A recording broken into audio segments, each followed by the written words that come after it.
Assalamu alaikum students, welcome again back to my channel Nursing Ventures. I hope you all are fine. तो आप सब जानते हैं कि आज बीएससी नर्सिंग थर्ड सेम का फर्स्ट पेपर था, that's applied microbiology and infection control including safety. ठीक है, तो इस वीडियो में मैं थोड़ा सा डिस्कस करूँगा पेपर कैसे आपको करना था पेपर। ठीक है, और ऑब्जेक्टिव्स में वो उनका भी आंसर मैं यहाँ पे बता दूँगा आपको। ठीक है, तो अगर किसी को PDF चाहिए होगा तो आप टेलीग्राम ज्वाइन कर सकते हैं, वहाँ पे आपको इसका PDF मिल जाएगा। ठीक है, चलो पहले हम देखेंगे माइक्रोबायोलॉजी पोर्शन। ठीक, इसमें पहले ऑब्जेक्टिव्स हम देख जो है that's who is the father of medical microbiology. देखो, एक होता है मॉडर्न माइक्रोबायोलॉजी, ठीक है, उसका आता आंसर लुइस पास्चर, बट यहाँ पे दिया था मेडिकल। ठीक है, इसमें कंफ्यूज नहीं होना था आपको।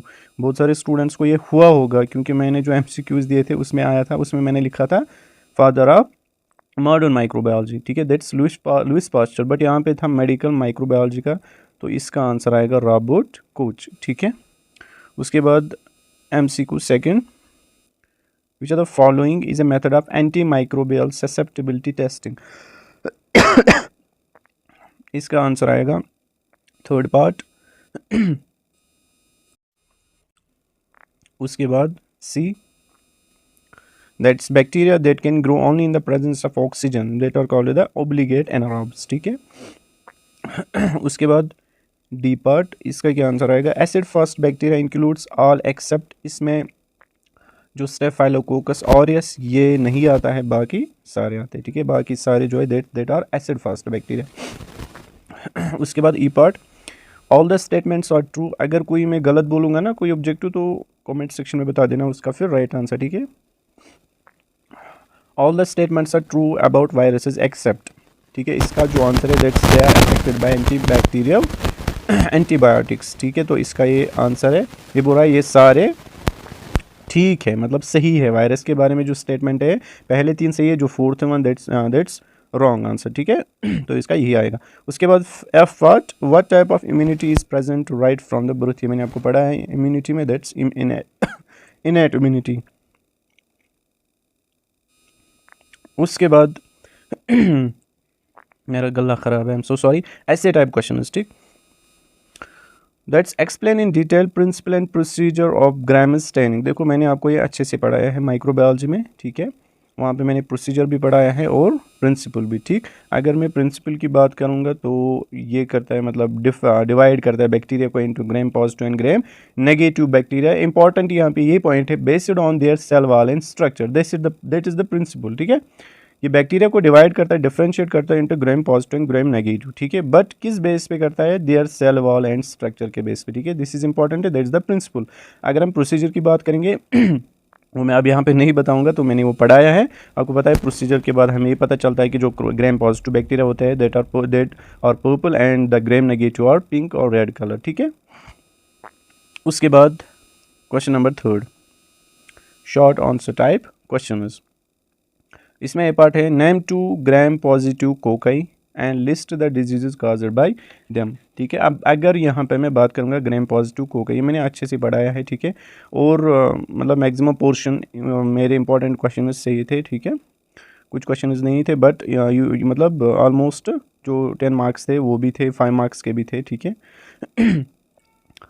जो ग्राम पॉजिटिव यहाँ पे कोका अगर हम बात करेंगे, यहाँ पे एग्जांपल है स्टेफाइलोकोकस ऑरिस एंड स्ट्रेप्टोकोकस पायोजेनस, ये दो में एग्जांपल बता रहा हूँ। ठीक है, अब जो डिजीज़ होती है स्टेफाइलोकोकस ऑरिस से, वो होती है एब्सेसेस होती है, वॉन इन्फेक्शन हो सकते हैं। ठीक है, फूड पॉइजनिंग हो सकती है, या अगर हम कहेंगे सेप्टिसीमिया वो भी होता है। ठीक है, अगर हम बात करेंगे ग्राम, यहाँ पे लिखा है नेम 2, अच्छा ग्राम पॉजिटिव, ग्राम नेगेटिव यहाँ पे बात नहीं की है। ग्राम पॉजिटिव मैंने आपको बोला स्टेफाइलोकोकस ऑरिस, उसके मैंने बोले। अब अगर मैं बात करूँगा स्ट्रेप्टोकोकस पायोजेनस, ठीक है, इससे क्या डिजीज़ होते हैं? फेरेंजाइट्स होता है, रोमेटिक फीवर होता है, या ग्लोमेरुलोनेफ्राइटिस होता है। ठीक है, बट एक्यूट वाला याद रख लेना, उसमें वही आएगा। ठीक, एक्यूट वाला ग्लोमेरुलोनेफ्राइटिस आएगा इसमें।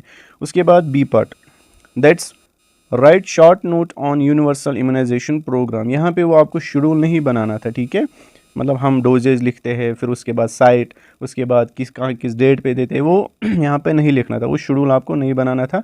आपको सिंपल यहाँ पे लिखना था पहले ये जो प्रोग्राम ये कब इंट्रोड्यूस हुआ, 1985 में इंट्रोड्यूस हुआ, ठीक है। उसके बाद इसके ऑब्जेक्टिव्स लिखने थे, ऑब्जेक्टिव्स क्या है इसके, ताकि जो बच्चे होते हैं, ठीक है, या मदर्स, उनमें डिजीज़ ना हो जाए, ठीक है, दैट वाज द ऑब्जेक्टिव। और उसके बाद इसमें लिखने थे आपको कौन कौन वैक्सीन आते हैं, बस खाली नाम उसका लिखना उनका था, ठीक है, BCG वैक्सीन, हेपेटाइटिस, वही वैक्सीन लिखने थे। उसके बाद लास्ट में लिखना था इससे क्या होता है, लास्ट में it reduces the infant and maternal mortality rate, ठीक है, तो यही लिखना था आपको इसमें।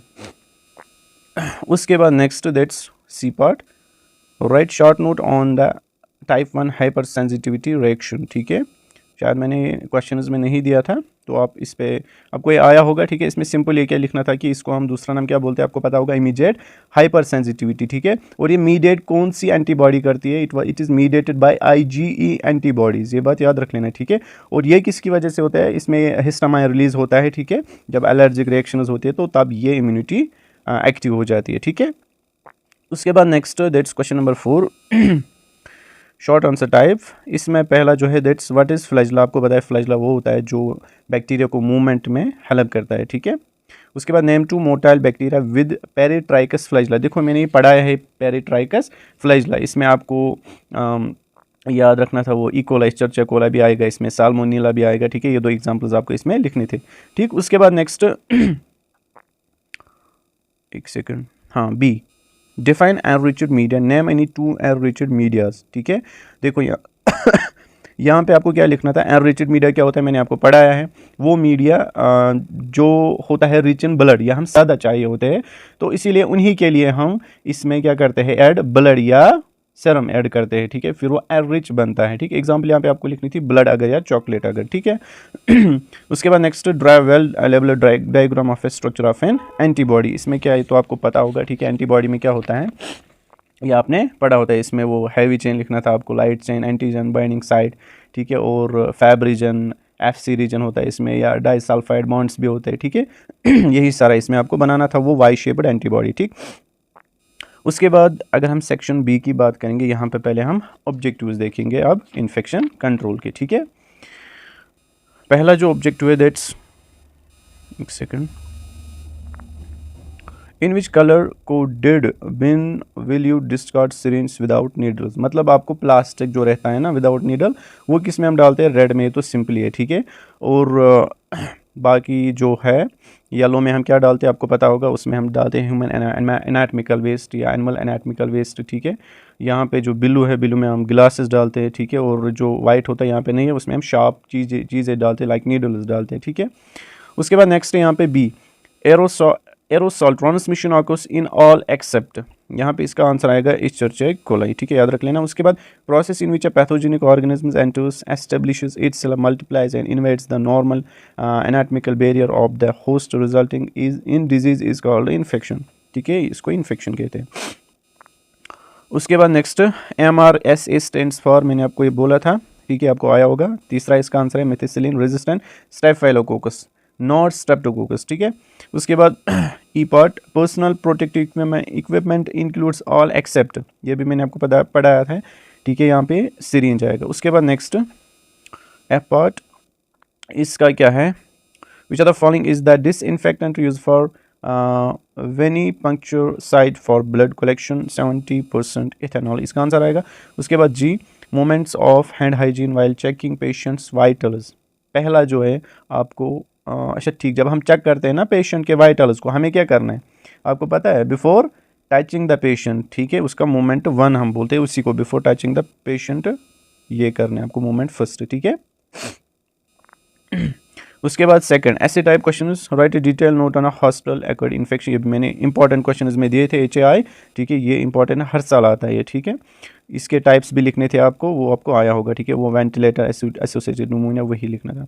उसके बाद question number 3, short answer type question, principle of autoclave, देखो ये आपको आया होगा, प्रिंसिपल ऑफ ऑटोक्लेव मैंने आपको बोला था इंपॉर्टेंट क्वेश्चन में, बट मैंने कैसे वो बोला था, जो इंपॉर्टेंट क्वेश्चन थे ना उनमें मैंने वो नहीं लिखा था, बट जब मैं वीडियो बना रहा था तब मैंने बोला है कि प्रिंसिपल ऑफ ऑटोक्लेव कर लेना, डिसइंफेक्ट एंड स्टेरिलाइजेशन में मैंने बताया वो इंपॉर्टेंट है, वहाँ पे मैंने बताया, तो यहाँ पे आया है, ठीक है। इसमें क्या जो ये प्रिंसिपल है, it works on the principle of moist heat sterilization, ठीक है, याद रख लेना है। ये किस प्रिंसिपल पे वर्क करता है? मॉइस्ट हीट सिट्रोलाइजेशन पे, ठीक। और यहाँ पे हम टेम्परेचर कितना रखते हैं आपको पता है, 121 डिग्री सेंटीग्रेड, ठीक है। और प्रेशर 15 LBS फॉर 30 मिनट्स, हम ये आपने पढ़ा होता है, ठीक है। ये हम इसका प्रिंसिपल का मकसद क्या है, ठीक है, ये हम क्यों करते हैं मॉइस्ट हीट स्टेरिलाइजेशन? इससे हम माइक्रो ऑर्गेनिज्म को क्या करते हैं, किल करते हैं। न कि माइक्रो ऑर्गेनिज्म बल्कि उनके स्पोर्स भी हम किल करते हैं। कैसे करते हैं किल? बाय डीनेचुरेशन ऑफ प्रोटीन्स, ठीक है, दैट्स इंपॉर्टेंट, ठीक है, डीनेचुरेशन ऑफ प्रोटीन्स होती है यहाँ पे।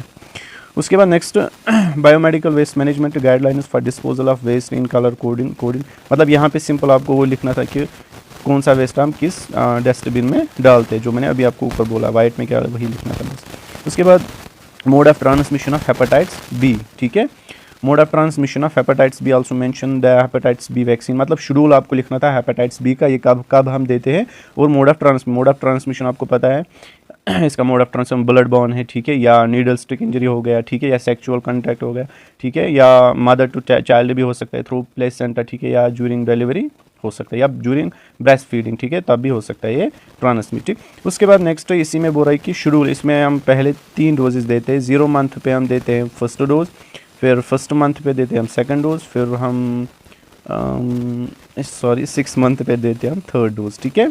ये इंपॉर्टेंट है, याद रखना क्योंकि वाइवा में भी ये पूछे जाते हैं, ठीक। उसके बाद नेक्स्ट है question number 4। Question number 4 short answer type, steps of performing hand रब, मतलब कैसे हम जब हम हैंड वॉशिंग करते हैं फिर हम रब करते हैं ना अपने हाथों को, कैसे हम करते हैं? पहले हम रब करते हैं पाम्स को, ठीक है, उसके बाद पहले पाम्स को, उसके बाद फिंगर्स को, उसके बाद हम करते हैं थम्स को, उसके बाद बैक ऑफ द हैंड्स को करते हैं, ठीक है। इसी तरह ये लिखना था आपको इसमें। Infection is caused by needle stick injury, इसमें आपको अभी मैंने बोला हेपेटाइटिस बी आता है इसमें, हेपेटाइटिस सी या HIV आता है इसमें, ठीक है। List for multi drug resistant bacteria, ठीक है, इसमें आपको वो 4 लिखने थे, MRSA है ना, वही लिखना था इसमें। उतना टफ नहीं था पेपर, मेरे हिसाब से बहुत इजी था, ठीक है। आप मतलब आई होप कि आप लोगों ने अच्छे से किया होगा पेपर, ठीक है। और इम्पॉर्टेंट क्वेश्चंस में भी आए थे, ठीक, वो सारे मतलब सारे नहीं आए था इम्पॉर्टेंट, मतलब उसमें मैक्सिमम पोर्शन आया था, उसमें मैंने देखा। तो यहाँ पे जो लास्ट वाला क्वेश्चन क्या था, list for multi drug resistant bacteria, आपको आया होगा, ठीक है। इसमें वो लिखना था MRSA VRL, ठीक है, या MDR ट्यूबरकुलोसिस, ठीक है, यही लिखना था आपको। तो मिलते हैं नेक्स्ट वीडियो में, तब तक के लिए अल्लाह हाफ़िज़। और जो नेक्स्ट पेपर है अच्छे से प्रिपेयर कर लेना, मेरे इंपॉर्टेंट क्वेश्चन अच्छे से पढ़ लेना, ठीक है। मिलते हैं नेक्स्ट वीडियो में, तब तक के लिए अल्लाह हाफ़िज़।